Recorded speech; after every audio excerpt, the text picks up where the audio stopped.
Հովհաննիսյան, ասում եք ձեր բյուջեները մարդու մասին են։ Եկեք համել ոնց որ սիրում եք օրինակներով էլ ներկայացնեք, եկեք մի քանի հարցով այդ ձեր օրինակը շարունակենք ընտանիքի։ Նախ որ պնդում եք ծախսը, եթե չավելացնենք 18 թվի չափ ծախսենք,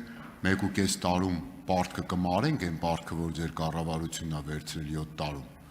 Այդ պնդումը մի տեսակ տարօրինակ է։ Եթե ծախսը չավելացնենք, բնականաբար այդ մուլտիպլիկատիվ էֆեկտը չի լինի, այդքան շատ եկամուտը չենք հավաքի։ Դենց հայտարարություններ, որ անեք, կարող է հանկարծ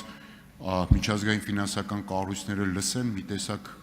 տրամադրվեն եւ մեր ռիսկերը բարձրանան, էլի, որտեվ շատ պարզ ուրեմն հակասություն կա։ Հիմա բերեք շարունակենք օրինակը։ Մեր տունը, օրինակ, մեր պետությունը ինչքան պարտք է ունեցել 2025-ին 18-ի համեմատ, քանի տոկոսով ավելացել պարտքը, դուք ասում եք 80%, երևի դրամային արտահայտությամբ նկատի ունեք։ Լավ, ենթադրենք։ Ինչքան տոկոսով ավելացել պարտքը, ինչքան տոկոսով ավելացել պետական բյուջեի եկամուտները, 18-26, որ 26-ը ձեր հուսամ վերջի բյուջետային տարին է։ Հիմա եւ քանի տոկոսով ավելացել օրինակ միջին կենսաթոշակը, նվազագույն կենսաթոշակը, միջին աշխատավարձը, այսինքն այն ուղղությունները սոցիալական, որոնք վերաբերում են մարդուն։ Իսկ եթե մարդու մասին է բյուջեն, նախ եւ առաջ նաեւ դուք եք հայտարարում, որ առաջանցիկ պետք է ցածր եկամուտ ունեցողների, չէ, եկամուտները ավելանան, որ աղքատություն հաղթարվի եւ այդ մարդիկ, ասենք, նաեւ արդար եկամուտների բաշխումը տեսնեն։ Հիմա պարտք ինչքան ավելացել, մեր բոլորի եկամուտները հավաքական ինչքան են ավելացել եւ ամենախոցելի շուրջ 40%-ը մեր ընտանիքում աղքատներ են, չափավոր, ծայրահեղ կամ միջին գծից ներքև եկամուտներ ունեցողներ։ Պարոն Ավետիսյան, ցավոք ես բոլոր թվերը անգիր չեմ հիշում, որպեսզի ձեր ուզած բացվածքով հիմա վիճակագրություն ներկայացնեմ, բայց իմ պատկերավոր օրինակը ոչ թե այն մասին էր, որ ծախսերը չավելացնենք, այլ նվազեցնենք, այսինքն եթե մենք որոշեինք 26 թվականի բյուջեն կազմել եւ 26 թվականին որոշեինք, որ ձեր նախանշած ճանապարհով գնանք, պարտքը արագ իջացնենք ներքև, եւ եթե մենք 26-ին ունենայինք բյուջե, որի ծախսերի մակարդակը 18-ին կլիներ, դա կլիներ եւ դա կարողանանք արագ մարել, բայց սա բնութագրում է այն եկամուտների աճի մակարդակը, որը մենք ունենք։ Այո, դուք ճիշտ եք, որ եթե մենք քիչ ծախսեինք, դա կարող է տնտեսության վրա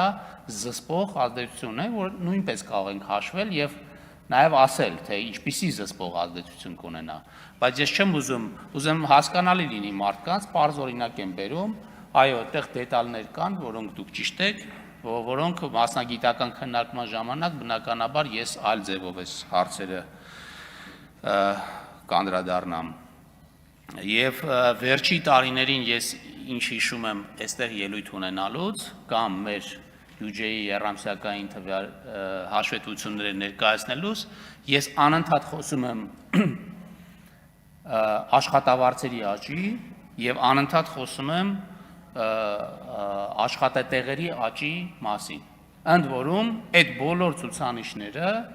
գնաճից ավելի բարձր մակարդակում են, այսինքն իրական աճերի մասին ենք խոսում եւ երբ որ ես ասում եմ, որ 2%-ով աղքատության մակարդակը նվազել է, ծայրահեղ աղքատությունը կիսով չափ նվազել է, այսինքն 1.1%-ից ըստ էության դարձել է 0.6%։ Վիճակագրական կոմիտեն երեք այդ բաները հրապարակել։ Դա հենց դրա ցուցանիշն է, բայց մարդիկ որտեղից են այդ աշխատանքը գտնում։ Նոր մարդիկ որտեղից են, տենց ինչ-որ միտեղ հարուստներ էին նստած, իրանք նոր աշխատանք գտան։ Եվ մեր սոցիալական քաղաքականությունն էլ հենց ուղղված է այս նոր համակարգը, որը մենք ներդնում ենք։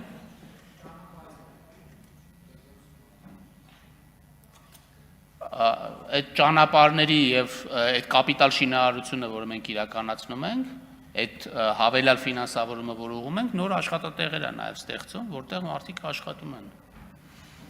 Հիմա ուզեմ ասեմ, ձեր հարցի պատասխանը կարող ենք բոլոր թվերը, բոլոր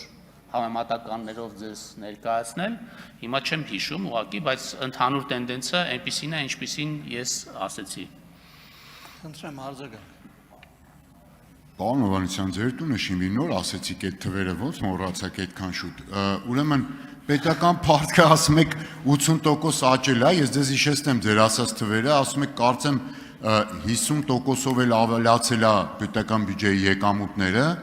այն սոցիալական ցուցանիշները չեք հիշում, բայց մեկ էլ մի կարևոր ցուցանիշ էլ կա, էլի, այդ պարտքի մարմանը ուղով սպասարկման գումարներն ինչքան է աճել, որտեղ դա ծախս է, չէ՞, ի վերջո, որ պարտքը վերցնում ես վատ կոմել ունելի, պիտի մարես տոկոս 10, մի հատ էլ համեմատեք 18-26-ի հետ, ասենք կարող է մի քիչ աճած լինի, որովհետև այդ գումարներով օրինակ կարելի էր ասֆալտ անել ավելի շատ, կարելի էր, չգիտեմ, այլ բաներ անել մեր սեփական միջոցներով։ Այսինքն այդ համեմատությունը կարևոր է, ես կբերեմ իմ ելույթում։ Ինչ վերաբերում է աղքատության մակարդակի այս կրճատման վերաբերյալ այս ոտի վրա